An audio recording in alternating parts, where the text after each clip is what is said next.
शेकापचं पंढरपुरात 2 दिवसांचं राज्यस्तरीय अधिवेशन पार पडतंय।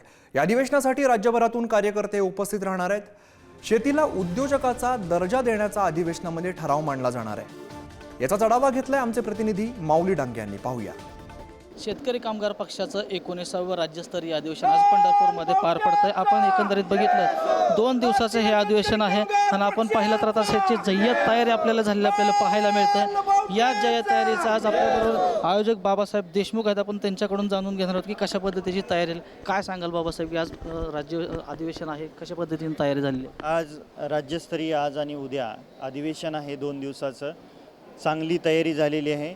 या राज्यातून ज्या ज्या ठिकाणी शेतकरी कामगार पक्षाचं अस्तित्व आहे, मराठवाडा, विदर्भ, कोकण आणि पश्चिम महाराष्ट्र, सर्व राज्यातून 7 ते 10 हजार कार्यकर्ते या ठिकाणी उपस्थित होणार आहेत।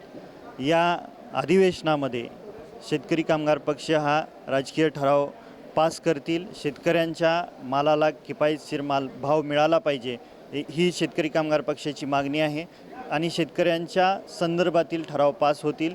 सत्ताधारी सरकार हे शेतकऱ्यांच्या विरोधातले आहे असं इथल्या राज्यकर्त्यांना वाटतं आणि त्या संदर्भात त्यांच्या विरोधात काही ठराव पास होतील। यामध्ये शेतकरी कामगार पक्षाचे सरचिटणीस भाई जयंत पाटील असतील, दीपांकर भट्टाचार्य असतील। शरद पवार साहेबांचा दौरा अजून आलेला नाही, निश्चित त्यांचा दौरा आल्यानंतर आपल्याला कळू। आणि राज्यातील मार्क्सवादी विचाराचे, डाव्या विचाराचे अनेक आमचे साथी या अधिवेशनासाठी शुभ संदेश देण्यासाठी उपस्थित राहते।